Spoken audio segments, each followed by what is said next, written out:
Buenas tardes, soy Guillermo Gigliani y voy a estar trabajando en este programa, Miserias de la Economía, como todos los miércoles a las 18 horas, reemplazándolo a su conductora habitual, Eduardo Lucita, quien va a estar con nosotros nuevamente la semana que viene. No voy a hacer una introducción extensa como es habitual en Eduardo, pero no puedo dejar de mencionar dos hechos importantes de estos últimos días.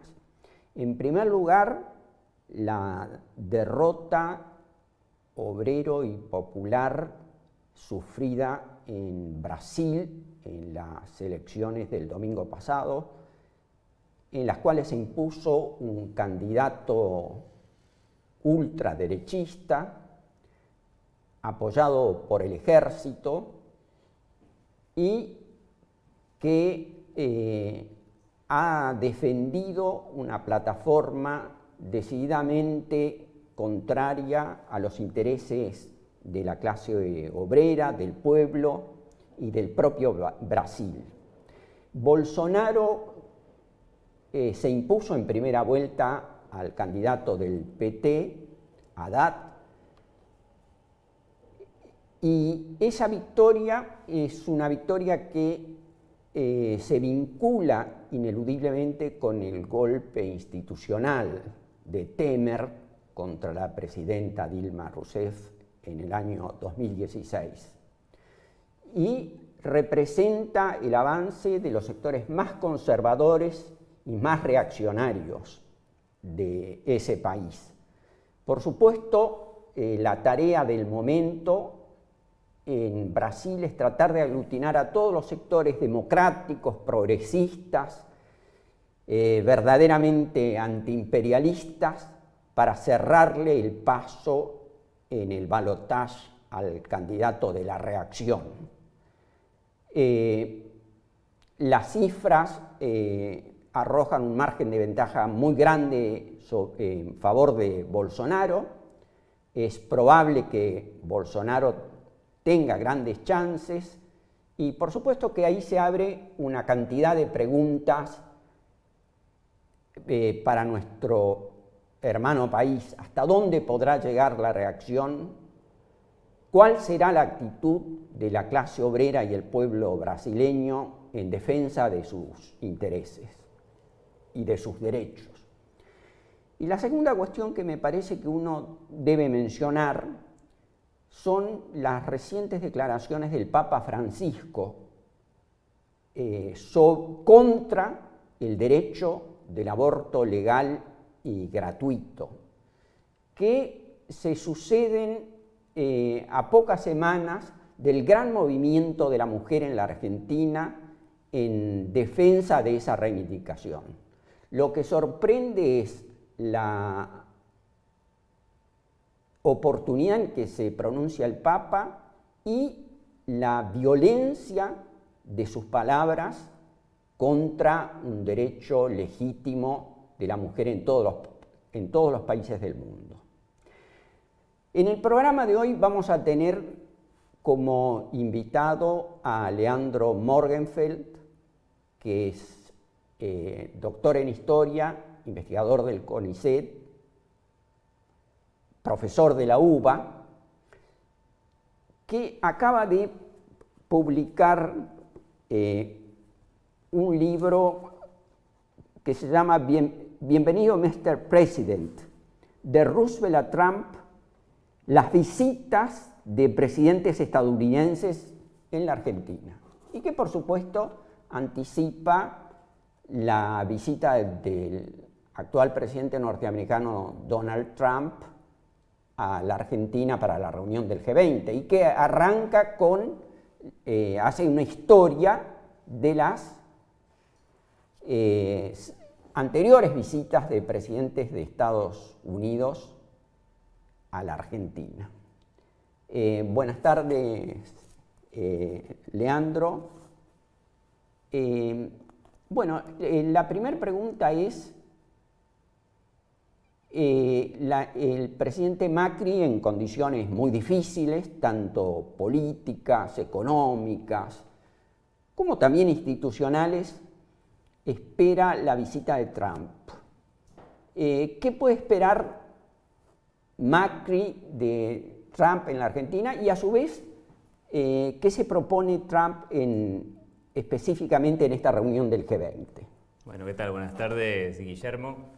Antes de meternos con Estados Unidos-Argentina, que es clave, una breve reflexión sobre lo que decías de Brasil, ¿no? Que es algo que nos conmovió a todos. Sin duda va a ser muy difícil que en los próximos 18 días se logre revertir el resultado de la primera vuelta, pero no imposible, ¿no? Hay 147 millones de electores en Brasil, de 210 millones que tiene de población total, y si bien es un porcentaje que asusta y sorprende, los 49 millones de votos que sacó Bolsonaro son un tercio del electorado. Es decir, que si se logra constituir una campaña, no solo brasilera, sino internacional, de explicar lo que implicaría el triunfo de un candidato fascista, creo que hay condiciones, son muy difíciles, pero hay condiciones para revertir el resultado, dado que hay 2/3 de personas habilitadas para votar en Brasil que no han votado a Bolsonaro, ¿no? Incluidos muchos candidatos como Ciro Gómez, que sacó 13 millones de votos, que por supuesto plantearon también que en los próximos 18 días, más allá de las diferencias con el PT, había que hacer una fuerte campaña en el sentido que vos estabas diciendo, por los derechos de frenar un candidato fascista, que además se vincula con el segundo tema, ¿no? Que una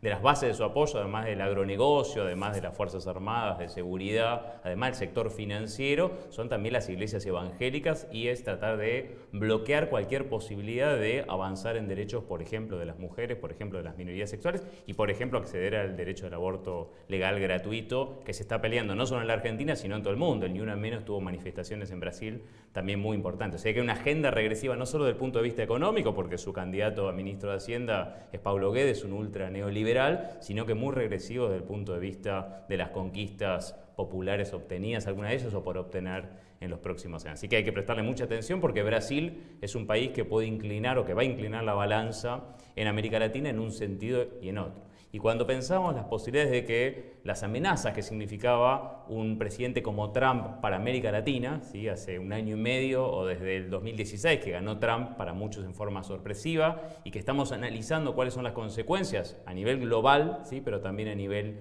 de América Latina, siempre pensamos distintas dimensiones, incluso en el libro, ¿no? Yo analizo especialmente la relación Estados Unidos-la Argentina, pero también viendo el contexto regional. Me parece que algo que se nos escapó es la posibilidad de que el ascenso de estas nuevas derechas xenófobas y racistas, en Europa primero, después en Estados Unidos, está también empoderando a los sectores más ultraconservadores también en América Latina. Me parece que hay que hacer una ligación también, una ligación con la emergencia de líderes o de personajes como Jair Bolsonaro en Brasil. A mí me asusta mucho, no solo por lo que va a padecer el pueblo brasilero, que eso es lo más preocupante, sino que esto puede impulsar otros líderes de derecha en la región, incluso también en la Argentina, con propuestas que parecen impensables hoy en un escenario político y social como la Argentina, pero que son posibles. Y en relación con tu pregunta, digamos, ¿qué es lo que puede esperar Macri? Bueno, sin duda desde que Macri ganó las elecciones fue como un ariete de Estados Unidos, ¿sí? Para tratar de generar un giro hacia la derecha en la región. Era exhibido Macri como el modelo de líder que tenían que copiar otros gobiernos u otros políticos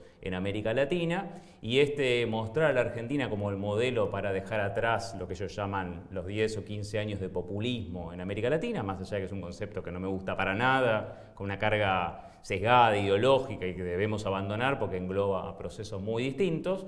Macri era mostrado como ejemplo, realineó la política exterior argentina con Estados Unidos, como quizás solo habíamos tenido en los años 90, durante la etapa de las relaciones carnales, durante el menemismo, y sin embargo la resistencia del pueblo argentino desde diciembre del año pasado hasta acá hizo que Macri ya no pueda ser mostrado, ¿sí? Como el ejemplo a seguir. Argentina es uno de los 5 países que más inflación tiene, jamás vino la lluvia de inversiones que Macri viene prometiendo desde que asumió, y dijo que íbamos a transformar a la Argentina en un supermercado del mundo, porque nos íbamos a reinsertar en el mundo, y Argentina cerró el 2017 con el peor déficit comercial de toda su historia, 8.471 millones de dólares, y los primeros 8 meses de este año aumentó casi un 60% el déficit que tuvimos los primeros 8 meses del año pasado. Es un fracaso en todos los órdenes que está repercutiendo en lo social, que está produciendo una caída de la imagen de Macri y que abre perspectivas para el campo popular para en los próximos meses disputarle esa hegemonía que parecía ganada. Y en relación con Estados Unidos,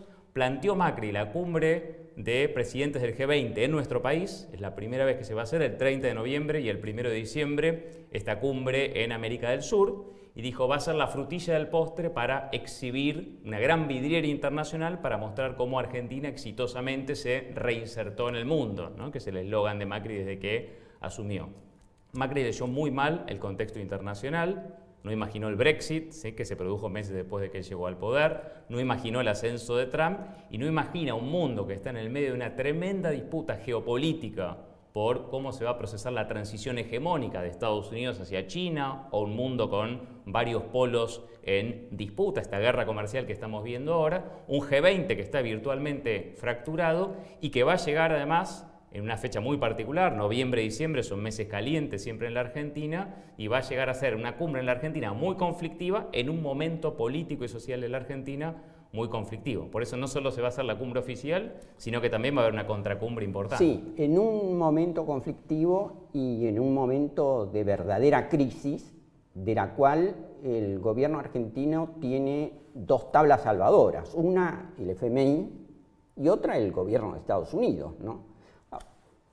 La pregunta que queda por contestar es hasta qué punto esos dos auxilios tan fuertes pueden hacer salir a la Argentina de la crisis, porque más allá de la resistencia popular que se va a manifestar, que ha empezado a manifestarse, el avance de la crisis es una cosa que uno lo ve semana a semana. Hay meses o semanas de estabilidad, pero semanas en que los dólares el dólar empieza a atacar nuevamente, ¿no? Sí, hay una cuestión económica, financiera, y hay una cuestión geopolítica, es decir, el acuerdo con el fondo, vista la historia de todo el vínculo de la Argentina desde que entra el Fondo Monetario Internacional en 1956, tuvimos casi 40 años con planes de ajuste negociados con el Fondo Monetario Internacional. Nosotros sabemos en la Argentina, por eso el fondo tiene pésima imagen, incluso entre los votantes de Macri, que es un salvavidas de plomo. De hecho, el acuerdo que se firmó en junio,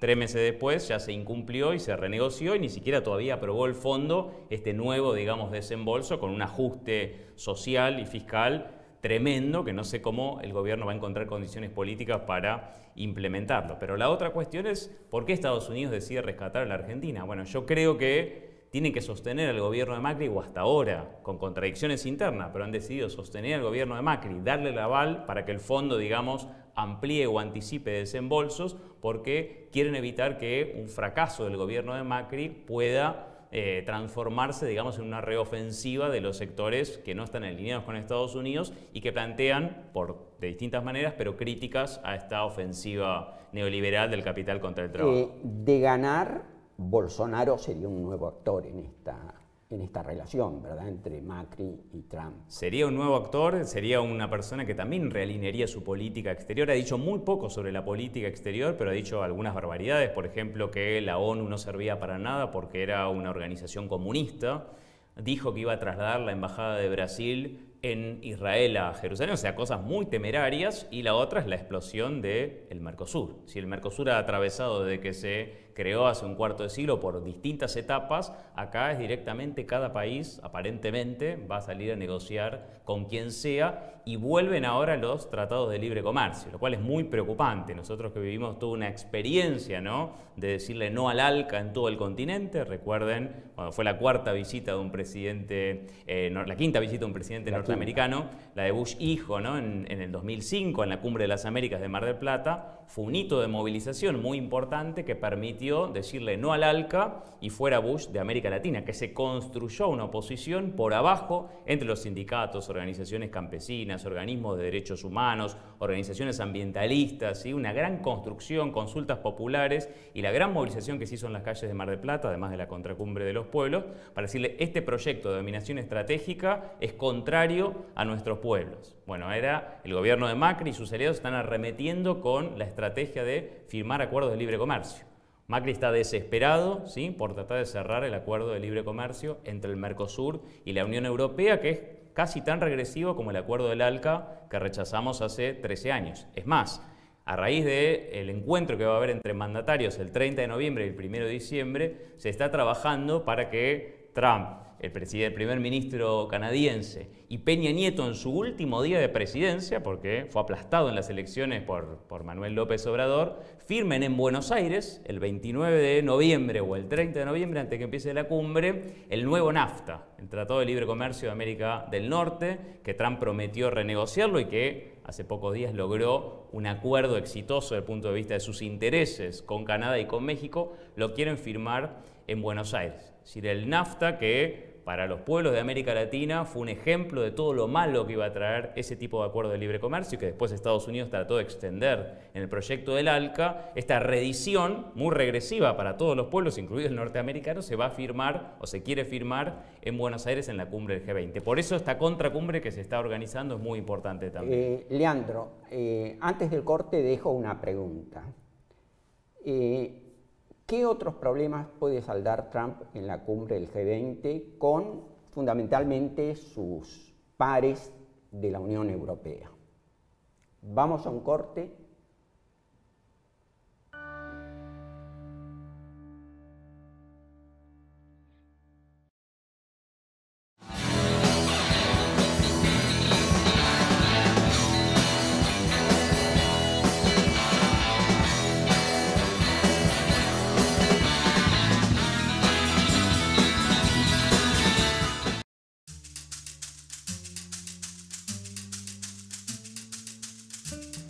Sé que hay alguna gente preocupada por estas denuncias de los Panama Papers que ha salido y que me ha involucrado a mí. Y yo quiero decirles hoy, una vez más, que estoy muy tranquilo, que he cumplido con la ley, que he informado la verdad y que no tengo nada que ocultar. Los Panama Papers no revelaron un casito aislado de un desliz del presidente. Lo que expusieron fue una práctica sistemática del que fue, a lo largo de los últimos 40 años, uno de los principales grupos económicos de la Argentina, el Grupo Socma, y donde el presidente Mauricio Macri es una figura prominente. Es la fuga de capitales, es el endeudamiento externo, son esas las razones, y el mundo offshore es un protagonista en esos procesos.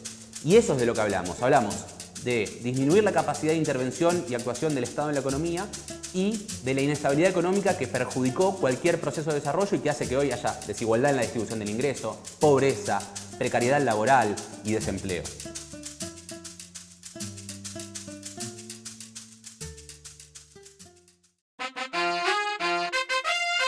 Porque el mundo ha sido siempre machista. Yo por eso me declaré y soy feminista. Y creo que la revolución socialista debe ser feminista. Y esa es una de las grandes degeneraciones del capitalismo, es machista, pues. La exclusión en el capitalismo es muy grande. Porque el gobierno está mal acostumbrado a que sus mujeres estén desarregladas, estén sucias, anden, tú sabes, sin maquillaje. Pero más grande aún es la mujer. La injusticia es mucho más grande en la mujer y contra la mujer. La discriminación, la explotación, la pobreza, la miseria golpea mucho más a la mujer. Y sufre mucho más la mujer que el hombre, la miseria, la pobreza y todas sus manifestaciones y sus degeneraciones.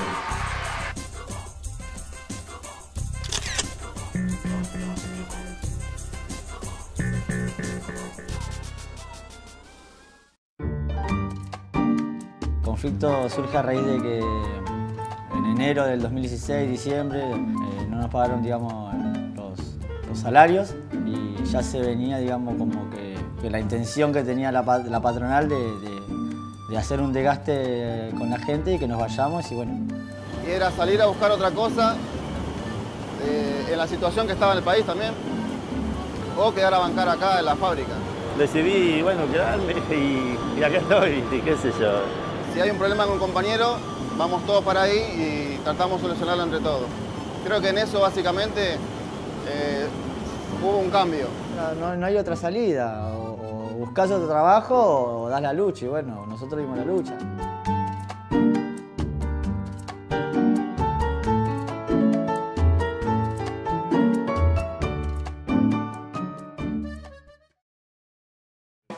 Si nosotros discutimos la comunicación, porque nos parece que es lo que nos permite visibilizar todo lo demás, no porque está de moda discutir medios.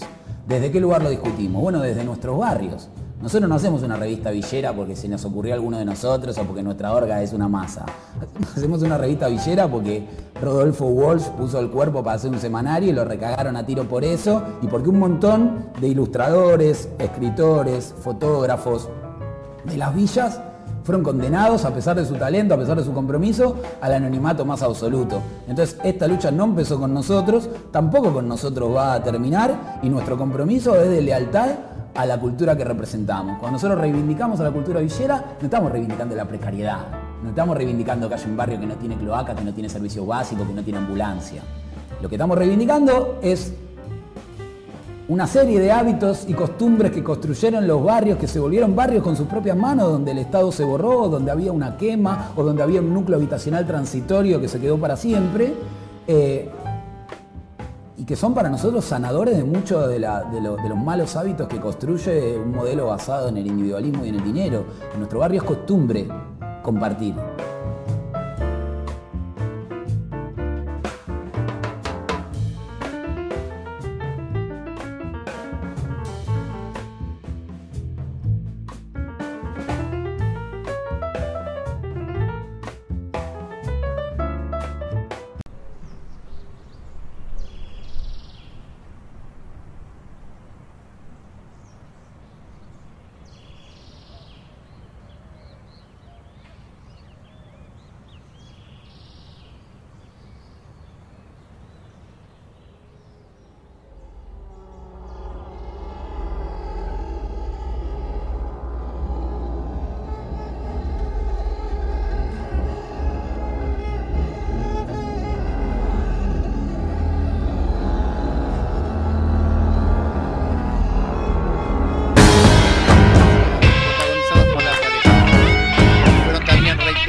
Julieta confrontó con su compañero.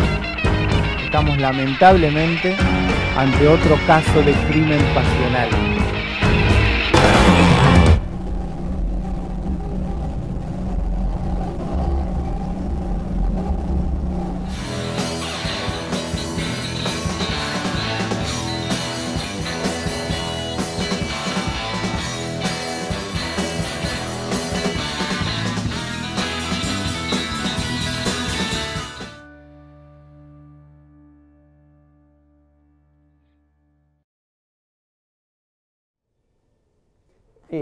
Nos había quedado una pregunta pendiente. ¿Cómo ves la relación entre Trump y sus pares de la Unión Europea en este G20?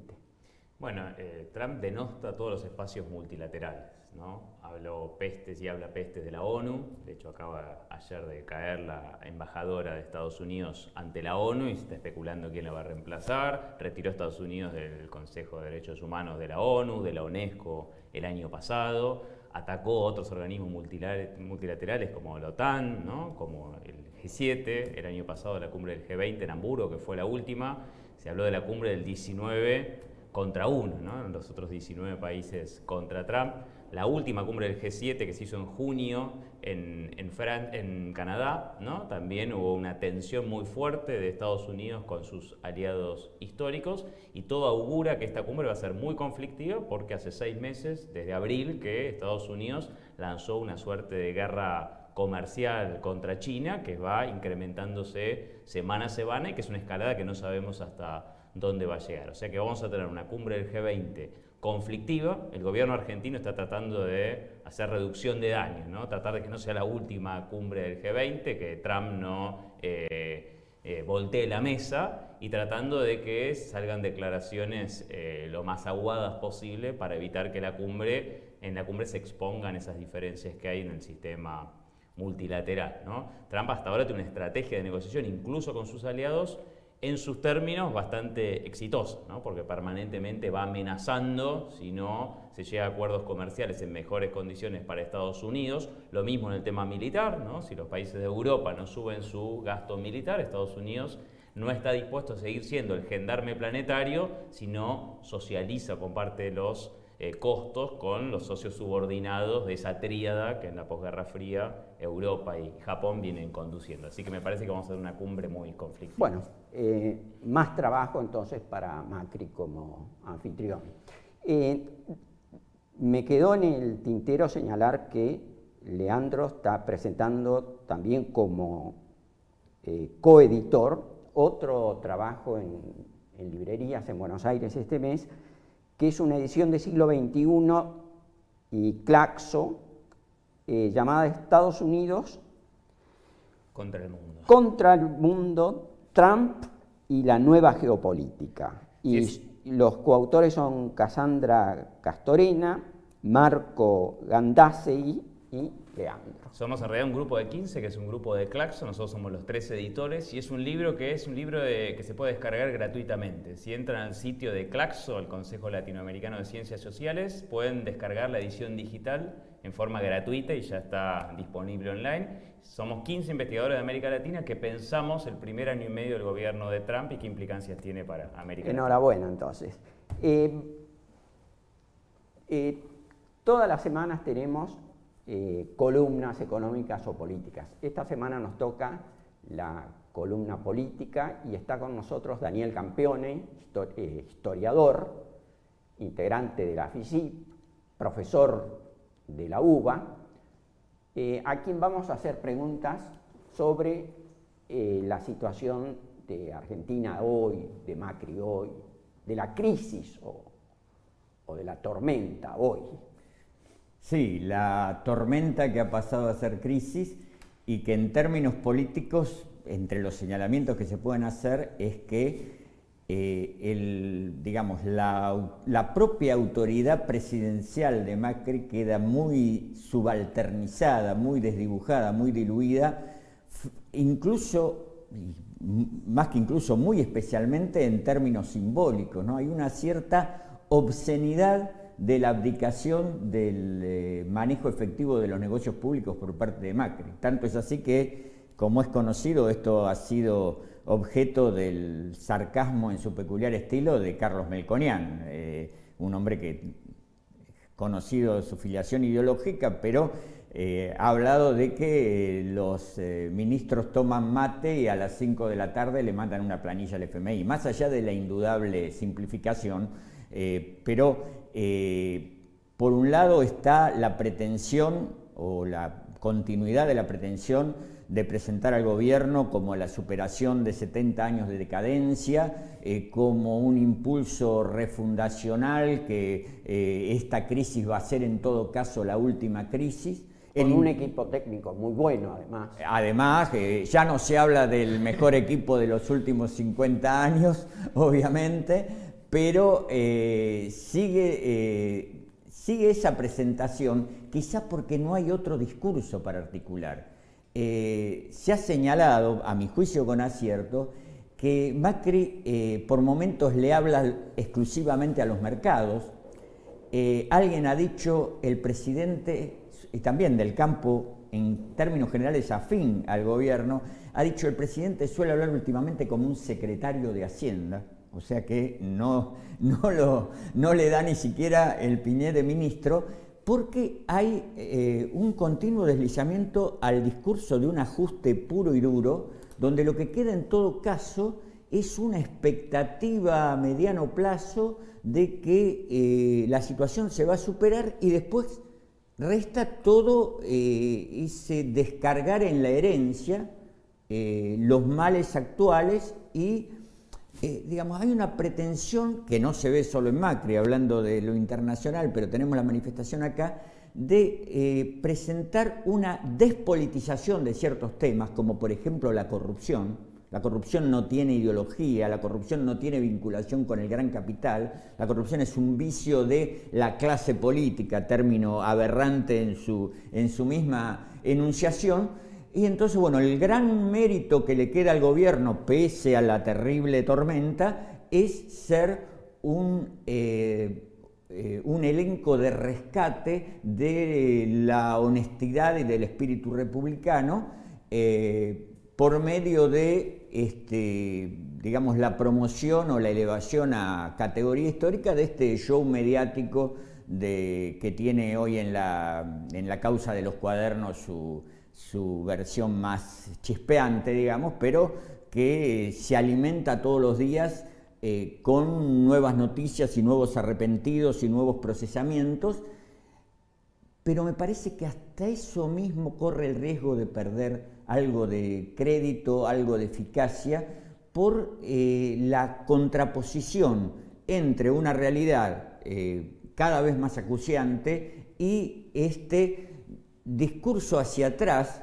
que me parece que a medida que avanza la crisis se puede convertir en más frágil en su carácter de cobertura de aspectos mucho más sustanciales de la realidad. Además, habría cosas nuevas, ¿no es cierto? Las contradicciones en el propio seno del gobierno. Exactamente iba a pasar a ese tema.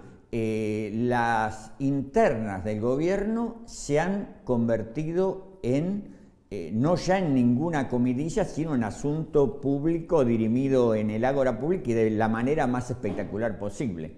Por más que todos sepamos las tendencias a las grandes actuaciones de Elisa Carrió, pero hablar de que el presidente aprende o se cae, o cambia o se cae, poner en esos términos, ¿no? Nadie puede ser inocente en la Argentina, y en una Argentina cuyo gobierno algunos la llaman la segunda alianza o el tercer gobierno radical con intenciones bastante transparentes. Hablar de caída del gobierno no puede ser inocente. Ciertos economistas como Melconian, que mencionábamos recién, y bueno, lo que vivimos hoy, o estos últimos días y hoy en particular, el tema del aumento de la tarifa del gas, otro caso de obscenidad flagrante, y eso desató por un lado las protestas al interior del propio gobierno, por el otro lado el realineamiento de una oposición, incluyéndola entre comillas racional, que no tuvo más remedio que salir al frente de esto, los intendentes convocando un eventual no pago, las medidas cautelares o las demandas judiciales relacionadas al rojo vivo, y bueno, esto nos acabamos de enterar prácticamente en estas últimas horas de que el gobierno ha reculado en chancletas, como suele decirse, y este incremento de la tarifa felizmente ha muerto nonato, pero me parece que ahí hubo las contradicciones internas del gobierno, la actuación de la oposición, pero sobre todo el miedo a que esta pudiera ser la famosa chispa que enciende la pradera, ¿no? Entró a sonar la desobediencia civil y tampoco es un término liviano ni neutral, ¿no? Y esto resonó con fuerza. Septiembre ha sido un mes muy duro, octubre va a ser un mes muy duro en términos del salario popular, de la pobreza. Ya hay declaraciones de algunos dirigentes de la CGT prometiendo, bueno, esto siempre se mantiene en el plano de las promesas, pero prometiendo una nueva huelga general. ¿Vos ves movilizaciones populares? ¿Ves que en condiciones de crisis tan adversa el pueblo va a salir a la calle a protestar? Yo creo que sin duda que sí, está saliendo. Como señalaba Leandro al principio, diciembre de 2017 fue, no me atrevería a decir la primera, pero la de gran magnitud que inició lo que parece ser un ciclo, y además demostró que al gobierno se le podía parar la mano, si bien fue un tanto indirecto, porque lo que no salió fue la reforma laboral, pero ahí hubo una manifestación concreta, callejera, violenta inclusive, de que aplicar el programa de máxima del gran capital, a lo menos en lo que directamente afecta a las condiciones de vida y de trabajo de las mayorías, no es gratis en Argentina. El gobierno tomó nota, pero su propia lógica lo impulsa a esto que mencionaba yo con el sustantivo obscenidades, y la movilización es permanente. Además porque Argentina sigue siendo una sociedad difícil de domar y lo manifiesta todo el tiempo. No en vano, gente afín al gobierno ha dicho, pero este es el único país del mundo, exageración por supuesto, pero no tanta, en que se puede hacer un paro general y ser exitoso. El presidente Macri hace mucho tiempo que ha hablado generalmente en ámbitos reservados, pero no tanto, Argentina tiene un índice de afiliación sindical muy alto. Entonces, con todo lo burocratizado y lo contemporizador y lo negociador y lo neobandorista, como dicen algunos, que puede ser la CGT, esto no sale gratis. Digamos, la CGT, en el ámbito de la CGT se ha producido la virtual salida del grupo que hoy se nuclea en torno a Moyano y Pignanelli. Ni hablar de Moyano, nada de combativo y en términos de continuidad y de convicción ideológica se puede encontrar ahí, pero sí está la voluntad de que el famoso dicho de la cabeza de los dirigentes no amenace o no se cierna en el horizonte. Entonces ahí tenemos que pensar que va a haber respuestas crecientes, y de hecho si uno camina seguido, como me ocurre a mí, por la zona de la Plaza del Congreso, por ejemplo, falta que las manifestaciones hagan fila o den número de entrada en la plaza. Suelen no ser reflejadas en los medios o no ser reflejadas en la medida que lo merecerían, pero esto es continuado ante los más diversos temas y en organizaciones muy diferentes, pero que en general son numerosas, son fuertes, son decididas y además, por lo demás, pueden articular con reivindicaciones que no pasan centralmente por lo económico, pero terminan articulando con el reclamo contra la política de Macri, contra el FMI. Hasta en las manifestaciones por el tema del aborto se veían banderas en contra del FMI o en contra del gobierno de Macri. Es decir que lo privado es político y lo no económico puede convertirse también en reivindicación central. Bueno, Daniel, nos vamos con más confianza. Muchas gracias por tu intervención. De nada. Vamos a un corte y a continuación vamos a seguir con nuestro entrevistado, Leandro Morgenfeld.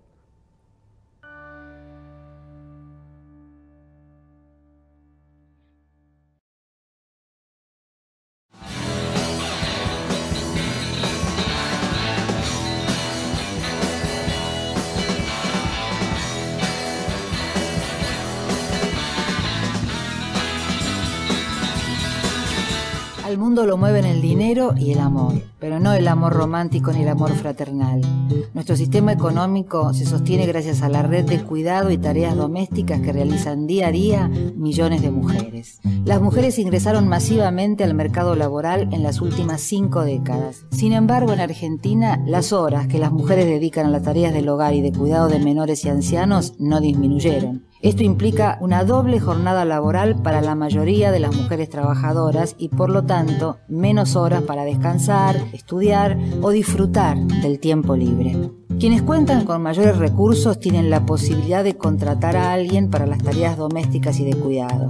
Ese alguien suele ser otra mujer que en general está contratada de manera precarizada. A su vez, esa empleada deja a sus hijos e hijas al cuidado de un familiar que usualmente también es mujer.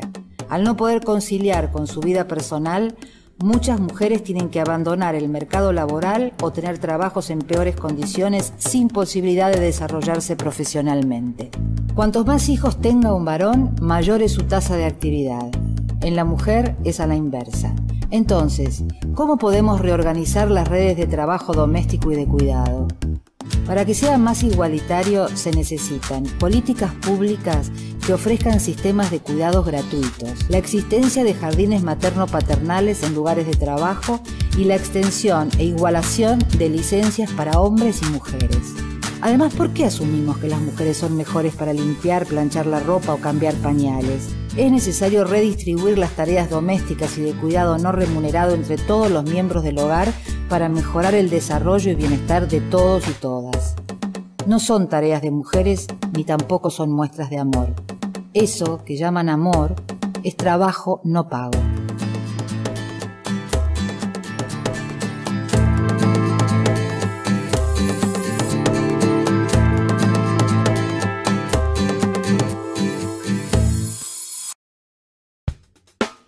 Bienvenidos al Noticiero Popular de Barricada TV. Estamos transmitiendo por el 32.1 de la televisión digital abierta. Nosotros estamos en el INPA, la primera fábrica recuperada del país, allá por 1998, transmitiendo para toda la capital federal y el primer cordón del conurbano bonaerense. Muchos de nosotros venimos trabajando en el CONICET hace 7, 8 años como becarios y de un día para otro nos quedamos afuera a pesar de haber cumplido todas las, digamos, las instancias académicas.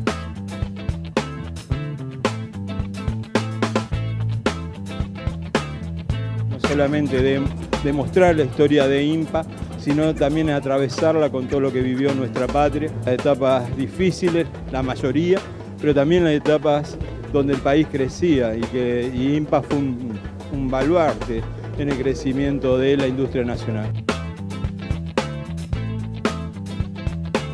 Lo que estamos haciendo acá es repudiar los más de 120 despidos que está mandando la dirección de este hospital. Por el reconocimiento de los trabajos no remunerados de cuidado que ayudan a que la sociedad se reproduzca y no son reconocidos, por mejores condiciones de vida para el conjunto de las mujeres y el pueblo. Estamos entregando 20.000 kilos de verdura a los abuelos en forma de gesto solidario, de acompañamiento. Venimos trabajando desde el año 2003 para pedir el cierre y el saneamiento del predio del relleno sanitario, que es de la CEAMSE. ¿Cómo podemos decir que vamos a traer una pantalla táctil, que vamos a hacer todas las cosas que plantea el gobierno si se nos caen ventiladores, si se caen techos, se rompen ventanas? ¿Qué significa eso? ¿Tener una sociedad offshore? Bueno, sí.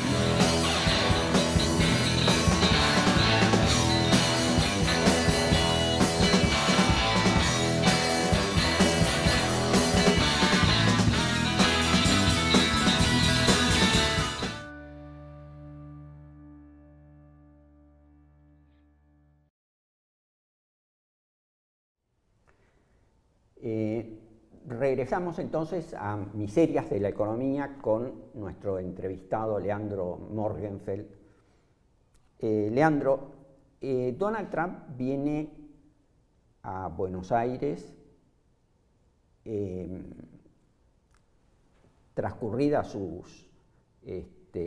apenas transcurridas sus elecciones, ¿verdad? Sus elecciones de medio término.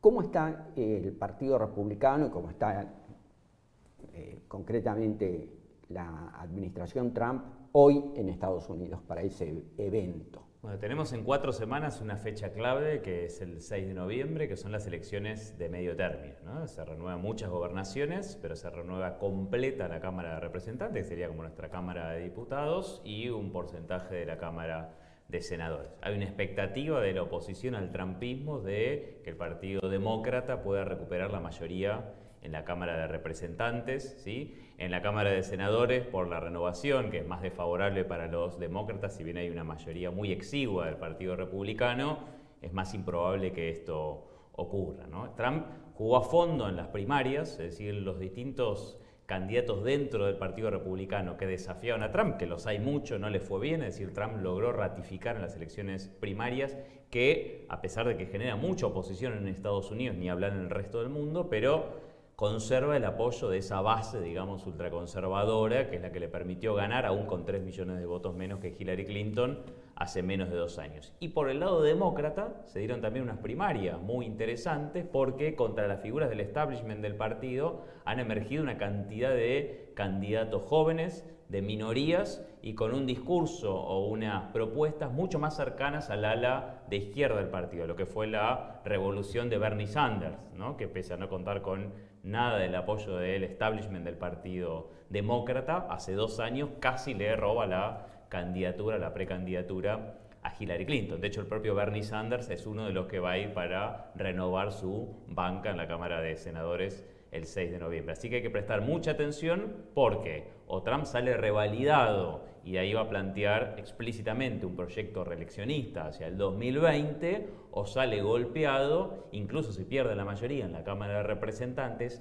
Esa Cámara, por mayoría simple, tiene la facultad de iniciar un proceso de impeachment, de juicio político contra Trump, que después no podrá seguramente avanzar porque para destituir un presidente de Estados Unidos después necesitas 2/3 en la Cámara de Senadores, pero lo puede debilitar de cara a la segunda parte de su mandato y complicar esta perspectiva de reelección que hoy está planteando el trumpismo, surfeando un periodo de crecimiento económico muy importante y una tasa de desocupación que bajó a niveles récords desde el punto de vista histórico. Muchos dicen eso esconde una burbuja, ¿no?, que en cualquier momento va a estallar. Es todo otro debate sobre la fortaleza de esa recuperación de Estados Unidos después de la crisis que empezó en el 2008, y que además ya empezó al final del gobierno de Obama, pero Trump está aprovechando esto, cabalgando esta ola para tratar de posicionarse de cara a la segunda parte de su mandato y una eventual reelección.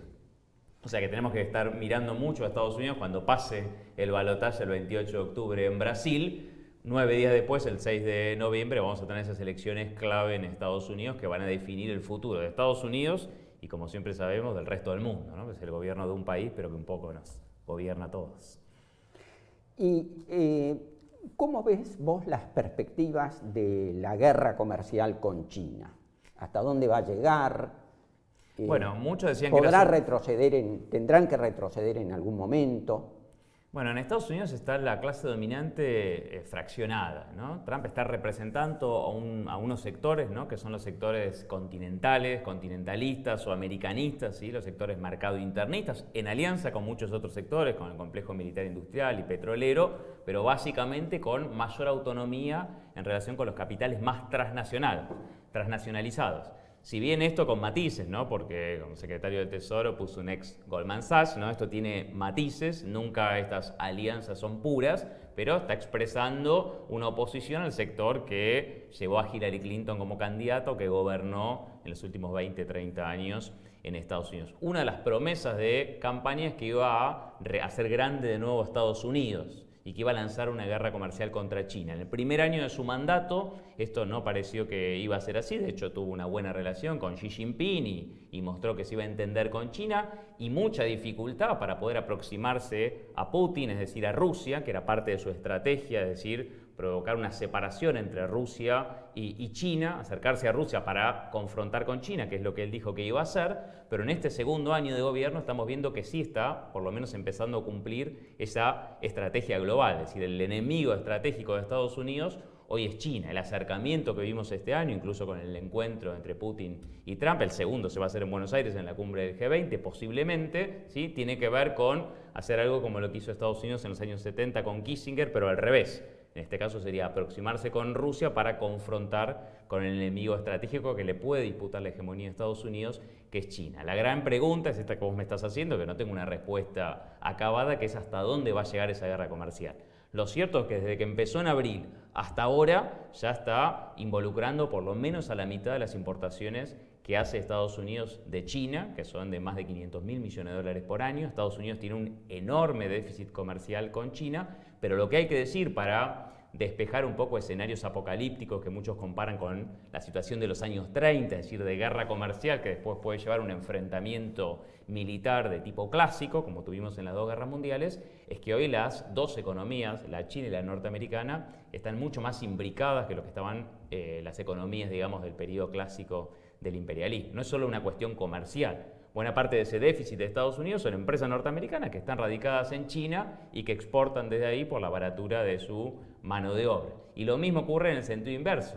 Hoy hay más inversiones chinas en Estados Unidos que de Estados Unidos en China. Es decir, se está modificando esa imagen que tenemos de países con producciones y con exportaciones separados. Hoy el capital está muy transnacionalizado, pero así todo perviven todavía los estados nacionales y a través de esos intereses de esas instituciones se manifiestan los conflictos entre los capitales, digamos, más concentrados a nivel global, que incluso en algunos casos tienen derivas militares. En las últimas semanas aparecieron conflictos militares entre Estados Unidos y China en el mar de China, y esto, digamos, encendió las alarmas de que este enfrentamiento comercial en principio, geopolítico en términos más amplios, pueda tener algunas derivas militares. Pero creo que en los próximos años vamos a ver cómo se desarrolla y el desenlace ese enfrentamiento geopolítico, que sería la primera vez en la historia, si se tramita sin un enfrentamiento a una guerra clásica, que ahí tenemos un proceso de transición hegemónica que no se haga con una gran guerra, como ocurrió en las guerras napoleónicas, Primera y Segunda Guerra Mundial, etc.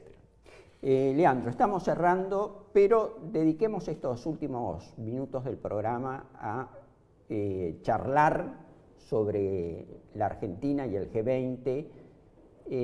¿Cómo ves vos, a pesar de que vamos a tener la presencia ordenadora de Patricia Bullrich y de Mauricio Macri, cómo ves vos la respuesta popular, qué se está debatiendo, hacia qué actividades está confluyendo el conjunto del movimiento popular contra la cumbre de los grandes? Bueno, como ocurre en todas las cumbres del G20, ¿sí? En Argentina hace varios meses que se viene trabajando en un proceso de unidad. El 1 de septiembre se lanzó la confluencia fuera G20, fuera FMI.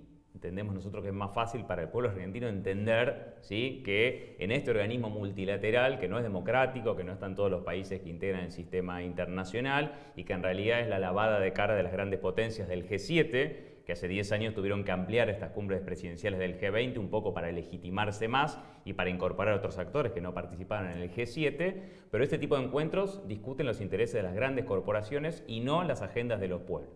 Desde esta confluencia que se lanzó en la Argentina el 1 de septiembre, la confluencia fuera G20, fuera FMI, se van a hacer tres cosas.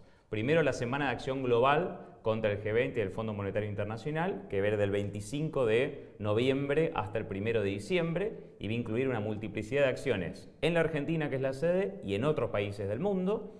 Segundo, una gran movilización unitaria, a la cual van a venir referentes de todo el continente americano y de los 5 continentes, es decir, siempre se movilizan una cantidad de actores muy importantes que plantean esa otra globalización que tenemos que construir, que no es la globalización de las grandes corporaciones, del gran capital transnacional. Esa movilización casi seguro que va a ser el día de la apertura de la cumbre, ¿sí?, que es el 30 de noviembre. Nos preocupa mucho esto que vos señalás y que tiene que ver con lo que Daniel decía antes, que es la militarización de Buenos Aires. Acaba de conocerse que se van a movilizar más de 20.000 agentes de seguridad y fuerzas armadas para darle seguridad a los mandatarios, pero conociendo los personajes, conociendo a Patricia Bullrich, tememos que eso derive en una ofensiva represiva. Y además, la Asamblea Anual G20 va a ser, 2 días antes de que empiece la cumbre, una contracumbre de los pueblos para discutir no solo a qué nos oponemos, sino cuáles son las alternativas que planteamos desde los pueblos, que no son las que se van a discutir justamente en la cumbre oficial. Bueno, muchas gracias entonces por las declaraciones del autor de Bienvenido Mr. President. Y cerramos así esta edición de Miserias de la Economía. Los espera el próximo miércoles su conductor habitual, Eduardo Lucita. Muchas gracias.